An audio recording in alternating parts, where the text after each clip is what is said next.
तो guys Enzo Fernandez wants to join Madrid. अब ये नहीं पता कि वो कौन से वाले मैड्रिड ज्वाइन करना चाहते हैं। क्या वो हमारी premium royal real Madrid join करना चाहते हैं या फिर वो दूसरे पड़ोसी जिनके बारे में मैं बात नहीं करना चाहता। खैर, फॉर द मोमेंट मैं मान लेता हूं कि वो रियल मैड्रिड की बात कर रहे हैं। जब मैं ये वीडियो रिकॉर्ड कर रहा हूं तब उनके इन कमेंट्स के लिए, उनकी इस इच्छा के लिए चेल्सी ने उनको एटलीस्ट 2 मैचों के लिए बैन कर दिया, बिकॉज उनको ऐसा लगता है कि एंजो फर्नांडिस ने एक लाइन क्रॉस कर दी है बाय ओपनली एडमिटिंग और सेइंग दैट कि अरे मैं चेल्सी वेल्सी के लिए नहीं खेलना चाहता, मेरी इच्छा तो रियल मैड्रिड खेलने की है। टू बी ऑनेस्ट, मेरे हिसाब से चेल्सी ने बिल्कुल ठीक किया है। आपकी अपनी इच्छा हो सकती है but you have to respect the club you are playing for. But ठीक है, मैं उस चीज़ में नहीं जा रहा हूँ, वो उनका अपना अभी के लिए इंटरनल मैटर है। आज की वीडियो में मैं आपको ये बताता हूं कि मेरे अकॉर्डिंग क्यों एंजो फर्नांडिस की जो साइनिंग है वो सेंस बनाती है। मैं आपको 5 पॉइंट में बताऊंगा कि क्यों अगर एंजो फर्नांडिस रियल मैड्रिड आते हैं तो वो रियल मैड्रिड को कुछ अपग्रेड ही करेंगे। मुझे पता है आप में से बहुत सारे लोग बोलेंगे कि यार वो तो एटीट्यूड वाला प्लेयर है, विनीसियस के साथ उसकी बनेगी नहीं, अर्जेंटीनियन है, एक्सेट्रा एक्सेट्रा एक्सेट्रा। थोड़ी देर के लिए आप इन सब चीज़ों को साइड में रख दीजिए, बिकॉज जब इतना बड़ा प्लेयर जो आता है उसको भी पता है कि मेरे कुकर्म क्या है पास्ट वाले, और उसको भी पता है कि मैं रियल मैड्रिड में अगर जा रहा हूं तो मुझे बहुत चीज़ें चेंज करनी पड़ेगी। सो आप इसको एज अ बिजनेस समझिए कि this is just a business. वो किसी के लिए कोई दिल का लगाव नहीं है, वो टाइम चला गया बहुत ज़्यादा पहले। So as of now I will be discussing कि क्यों एंजो फर्नांडिस जो है रियल मैड्रिड में सेंस बनाएगा। अगर आपको भी ये पूरा अच्छे से समझना है प्लीज वीडियो को एंड तक देखना। एज यूजुअल 15 to 17 मिनट्स की जो मेरी वीडियो होती है उसी तरीके से। But I can assure you कि इस वीडियो के बाद आपको भी लगेगा कि हाँ यार, उसका आना जो है यहाँ पे सेंस बनाता है। एंड अगर वीडियो आपको अच्छी लगे तो please share with your friends and subscribe to my channel. First point, Enzo is a Kroos plus profile. अब इसका क्या मतलब है?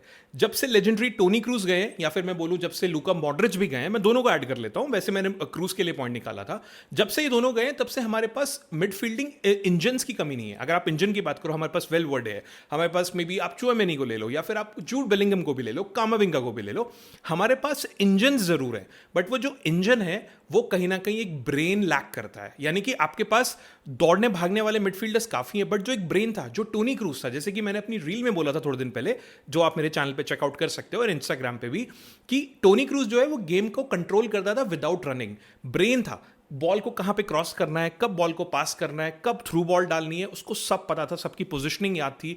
जो एक मोमेंटम चाहिए होता है गेम को चेंज करने का, वो टोनी क्रूज के पास था। बट अभी के टाइम पे हमारे पास भागने दौड़ने वाले प्लेयर बहुत सारे हैं, बट जो एक ब्रेन यहां पे होना चाहिए वो यहां पे हमें नहीं मिल रहा है। मैं आपको ये एक स्टैट के थ्रू बताता हूं कि क्यों जो एंजो फर्नांडिस है वो एक हाई वॉल्यूम कंट्रोलर है। ठीक है, सो एक स्टैट है, एक जो 2025-26 का जो स्टैट है उसमें एंजो फर्नांडिस जो है 91 परसेंटाइल जो है फॉरवर्ड पासेस चेल्सी के लिए जो है एंजो फर्नांडिस ने किए हैं। अब आप अंदाजा लगा के देखिए कि जो बाकी मिडफील्डर्स हैं जब वो इधर उधर साइड आगे पीछे पास कर रहे थे, तब एंजो फर्नांडिस जो है वो आपके लिए फॉरवर्ड पासेस यानी कि जो फाइनल थर्ड में जाते हैं, जो आपके लिए टेक्निकली इनडायरेक्टली चांसेस क्रिएट कर रहे हैं, उसमें Enzo Fernandez is 91 percentile.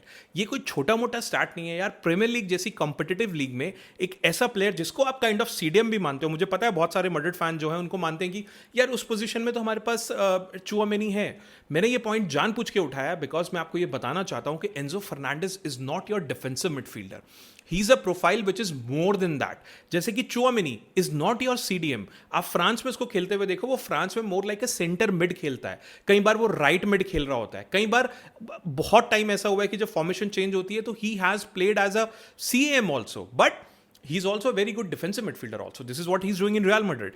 Enzo Fernandez आपके लिए एक बहुत ही बेटर मिडफील्डर बन सकता है बिकॉज रियल मैड्रिड के पास इस टाइम पे ट्रांजिशनल अगर मैं बोलूं ट्रांजिशनल मॉन्स्टर्स बहुत सारे हैं जो आपके लिए गेम्स में ट्रांजिशन ले आएंगे, जो आपके लिए गेम को कहीं ना कहीं यहाँ पे चेंज कर देंगे, जिनको भागने का बहुत शौक है, यानी कि मेहनत बहुत ज्यादा करते हैं, जैसे कि वेलवर्डे करते हैं। इस तरीके के प्लेयर्स हमारे पास बहुत है, बट वो उसके सेकंड फेज में स्ट्रगल करते हैं। सेकंड फेज का मतलब आप पोजीशनिंग में आ गए, बट आपको बॉल कौन फीड करेगा?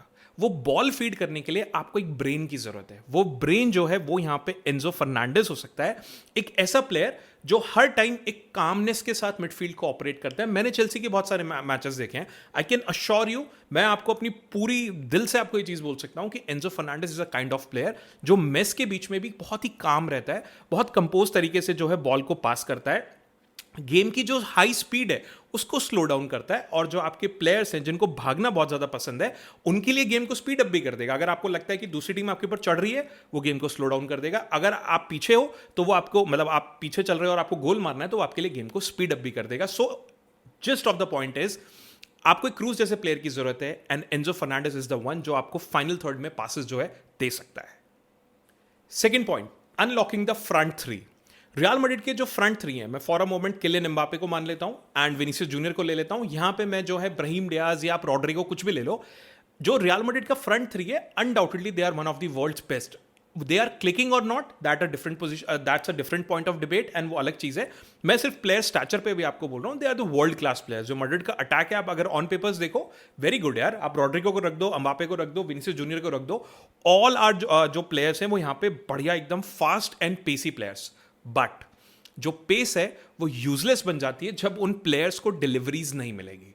वो स्पेस का क्या करोगे? वो भाग के आगे पहुंच भी जाएंगे, जब कोई बीच में ऐसा प्लेयर ही नहीं होगा जो आपको डिलीवरीज फीड करेगा, इट डजंट मेक सेंस। यहीं पे आते हैं हमारे एंजो फर्नांडिस, एंड इसके पीछे भी मेरे पास आपके लिए एक स्टैट है। प्रीमियर लीग में इस सीजन एंजो फर्नांडिस ने 72 लॉन्ग बॉल्स जो है वो पास की हैं विद 58% एक्यूरेसी। मैं मान सकता हूं एक्यूरेसी थोड़ी सी कम है इन कंपैरिजन टू हमें टोनी क्रूज को देखने की आदत है, जिनकी पासिंग एक्यूरेसी कभी 93-94% से नीचे कभी गई नहीं, but he is not Toni Kroos. We have to accept that. We are just trying to fulfil the position की जो उनके आसपास तक पहुंच जाए। सो चेल्सी की टीम में सबसे ज्यादा जो है लॉन्ग बॉल्स डालने वाले वो है 72 एक्यूरेट लॉन्ग बॉल्स जो हैं वो डाली हैं हमारे एंजो फर्नांडिस ने। अब आप सोच के देखिए कि आपके पास मतलब जो मिडफील्डर्स हैं, जो दुनिया के काफ़ी ज़्यादा मोस्टली जो मिडफील्डर्स हैं, वो पास को देखते हैं, वो मतलब एक तरीके से पास को देखना शुरू करते हैं जब रन स्टार्ट हो जाती है प्लेयर्स की। बट जो एंजो फर्नांडिस है वो रन करने से पहले ही देख लेता है, जिस तरीके से टोनी क्रूज करता था। आपको अगर वो वाला मैच याद हो जिसमें बायर्न के अगेंस्ट टोनी क्रूज ने विनीसियस जूनियर को ऐसे करके आगे खेलने के लिए बोला था, he did not even start it, Toni Kroos who asked him to start and then he threw the ball to him. Same kind of चीज जो है वो एंजो फर्नांडिस आपके लिए यहां पे करता है। जो डायगनल स्विच हमें टोनी क्रूज की देखने की आदत है, he is a specialist in diagonal switching. Real Madrid को इस टाइम एक और चीज वो यहां पे सॉल्व कर रहा है, विच इज जो हम सब जानते हैं, हम लेफ्ट साइड ओवरलोडेड गेम खेलते हैं, हमारे सारे अटैक लेफ्ट साइड से बनते हैं। एंजो फर्नांडिस आपके लिए गेम को डायगनली स्विच करेगा। आप अगर उसको साइन कर लेते हो, अगर आप एंजो फर्नांडिस को कहीं ना कहीं साइन करते हो, तो उसकी साइनिंग से रियल मैड्रिड ये इंश्योर कर रही है कि जो आपके फ्रंट थ्री हैं, मैं इंक्लूडिंग रॉड्रिगो, ब्राहीम, वेल्वर्डेवी, इवन मासेंटूनो, जो भी राइट विंगर्स हैं, मैं उन सबको इंक्लूड कर रहा हूं, सबको डिलीवरीज मिलेंगी। Not just Vinicius and Mbappe. जब गेम को स्विच करने की बारी आएगी तो थ्रू बॉल्स जो हैं हमारे राइट विंगर्स को भी यहां पे मिलेंगी। सो मुझे ऐसा लगता है कि एंजो फर्नांडिस जो है वो आपके लिए क्वार्टरबैक की तरह बन जाएगा, एक ऐसा क्वार्टरबैक जो आपके लिए 40 यार्ड जो क्रॉसेस चाहिए, या मैं अगर बहुत ही हाइपोथेटिकल सिचुएशन में बोलूं तो एक 40 यार्ड मिसाइल जो है वो आपके प्लेयर्स के लिए कहीं से भी निकाल सकता है।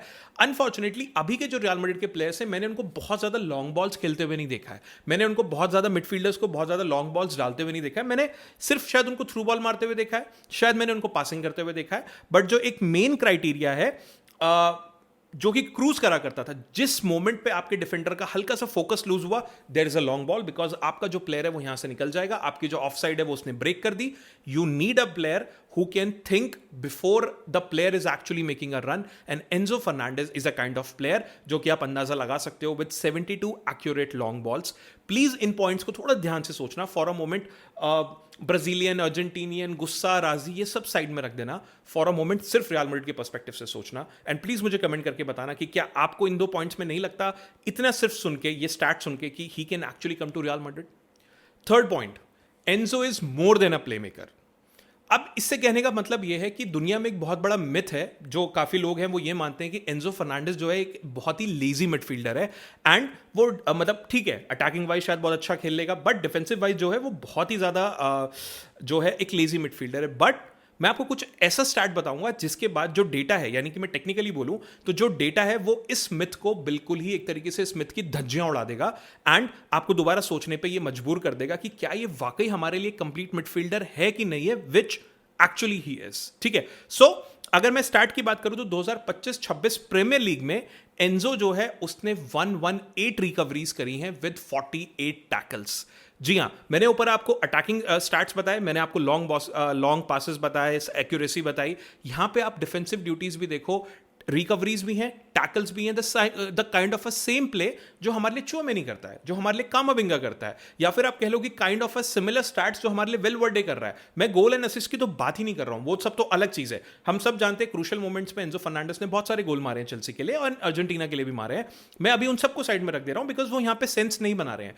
मेरा लॉजिक सिर्फ इस पे है कि मिडफील्डिंग स्टैट्स क्या है, और मुझे ऐसा लगता है कि ये जो मिडफील्डिंग स्टैट्स है ये दिखाते हैं कि ये जो लेजी वाला टैग है, प्लीज आप इसको कहीं ना कहीं हटा दो। बिकॉज मुझे ऐसा लगता है कि एंजो फर्नांडिस जो है वो ही is not a luxury number 10। मतलब आप मैं उसको कई बार एज अ नंबर 10 भी देखता हूं। That is why I am saying this is just my personal opinion, may be आप लोग मुझसे एग्री करें ना करें, बट वो आपके लिए ना लग्जरी नंबर 10 नहीं है, वो एक वॉल्यूम डिफेंडर है। यानी कि जो आपके डिफेंस को कहीं ना कहीं यहां पे शील्ड करेगा।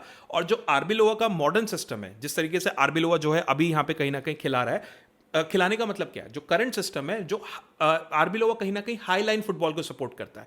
High line football is high risk high rewarding type of game.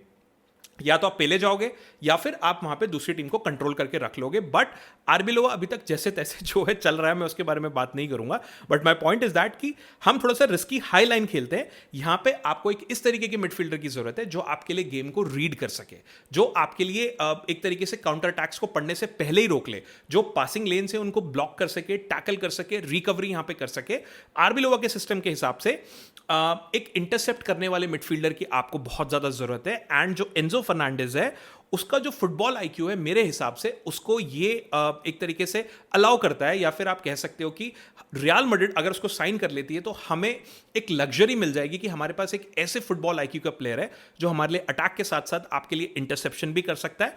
और या फिर मैं अगर बहुत ही हाइपोथेटिकल लैंग्वेज में बोलूं तो एंजो फर्नांडिस उस टाइप का प्लेयर है जिसको पता है कि उसको किस पोजीशन में पहुंचना है to stop the counter attack और टू स्टॉप द अटैक कहीं ना कहीं। यानी कि ही नोज, जैसे मैं रॉड्रिगो के लिए बोलता हूं, he knows when to dribble and when not to. Same Enzo Fernandez के लिए बोल रहा हूं, he knows where to reach and when to.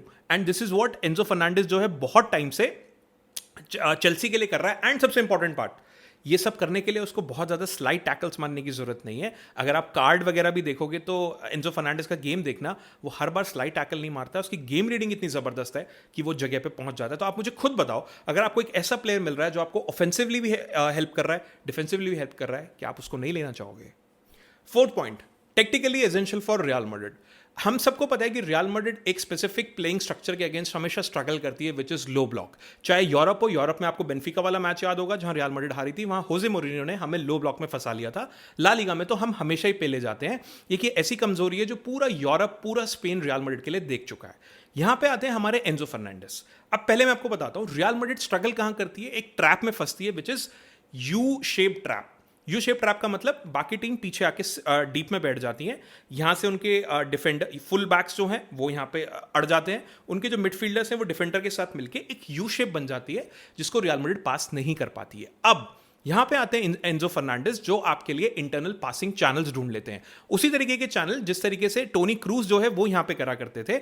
Enzo Fernandez दुनिया के कुछ लिमिटेड प्लेयर्स में से एक हैं जो kind of a no look pass खेलते हैं। जिस तरीके से आपने कई बार टोनी क्रूज को देखा होगा, वो देख रहे हैं इधर इशारा कर रहे हैं, इधर पास कर देते हैं।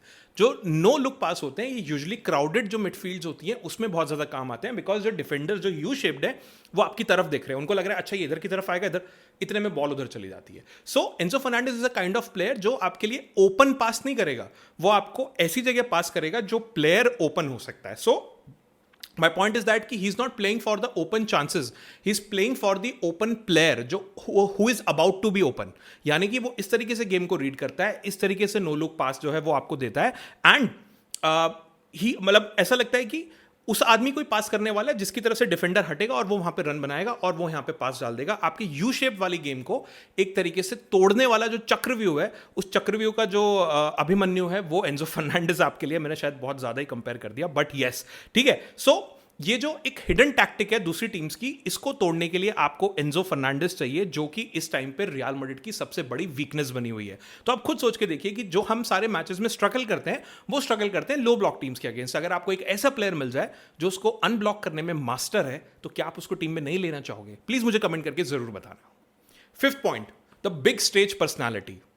यार रियल मैड्रिड सिर्फ एक टीम नहीं है, रियल मैड्रिड एक प्रेशर कुकर है जहां पे बड़े से बड़े प्लेयर्स भी हमने फेल होते हुए देखे हैं। एंड यहां पे आपको एक ऐसे प्लेयर की जरूरत है जो कि बड़ी स्टेज पे आके परफॉर्म कर सके। यहीं पे दोबारा आता है मेरा कंटेंडर एंजो फर्नांडिस। जो एंजो फर्नांडिस है वो एक प्रूवन विनर है। हम जानते हैं कि जो 25 की एज पे ऑलरेडी मतलब मुझे ऐसा लगता है कि जितने पॉसिबल लेवल पे वो खेल सकता है उस लेवल पे वो ऑलरेडी खेल चुका है। Young player of the tournament जो है वो ऑलरेडी वर्ल्ड कप में बन चुका है। उसके अलावा मतलब आप ये मान के चलो कि 25 साल की उम्र, वर्ल्ड कप वो ऑलरेडी जीत चुका है। 25 साल की उम्र में ऑलरेडी 12 टाइटल्स जो हैं वो एंजो फर्नांडिस के पास है, सारे के सारे कहीं ना कहीं मिला के। एंड उसके पास जो रिसेंट चेल्सी के टूर्नामेंट्स हैं उन सब के वो तो है ही है, बट सबसे बड़ी चीज जैसे कि मैंने ऊपर बोला, वर्ल्ड कप एक 25 की एज में जीतना और वो भी फैंटास्टिक तरीके से जीतना बहुत हद तक यहाँ पे मायने रखता है।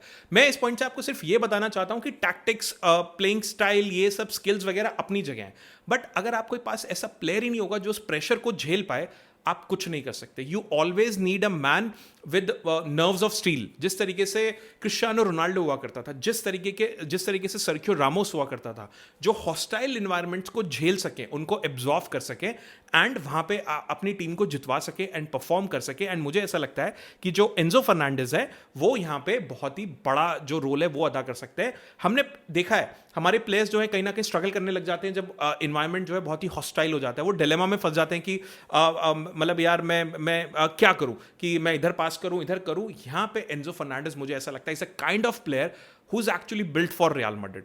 आपके मन में मे बी स्लॉटरबैक को लेकर डाउट आ सकते हैं कि क्या मुझे उसको लेना चाहिए कि नहीं। आपके मन में मे बी किसी और प्लेयर के लिए आ सकते हैं, बट इन माई ओपिनियन अगर आपको एक मिडफील्डर लेना है, अगर आपको लेना है, I am saying in that position, obviously Thiago Pitarch वहां पे है, बट मुझे अभी भी लगता है कि हमें एक प्रूवन मिडफील्डर की जरूरत है। Till the time Thiago Pitarch will develop more, हमें एंजो फर्नांडिस के लिए डेफिनेटली जाना चाहिए। एंड अब तो उन्होंने ओपनली ये चीज एडमिट भी कर ली है, so there could be a possibility. जिस तरीके से जब डेनियल लेवी ने बेल को आने से मना कर दिया था, तो बेल ने वहां पे बहुत जो है खेलने से मना कर दिया था एक्सेट्रा।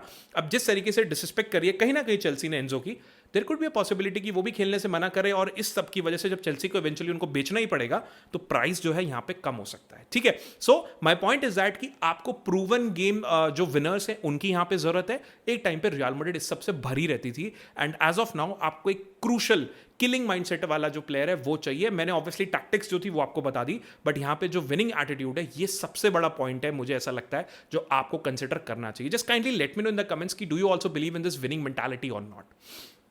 तो गाइज ये थे कुछ 5 पॉइंट जिसकी वजह से मुझे ऐसा लगता है कि Enzo Fernandez is a must buy for real Madrid. And उनके इंटरव्यू के बाद तो अब तो मुझे लगता है कि डेफिनेटली रियल मैड्रिड को उनके पीछे जाना चाहिए। Just kindly let me know in the comments कि आपको क्या लगता है, क्या रियल मैड्रिड को उनको खरीदना चाहिए या नहीं। एंड अगर नहीं खरीदना चाहिए तो आपके हिसाब से कौन सा दूसरा मिडफील्डर है जो रियल मैड्रिड में फिट बैठेगा। Just kindly let me know in the comments. And अगर वीडियो अच्छी लगी तो please share with your friends and subscribe to my channel. Thank you.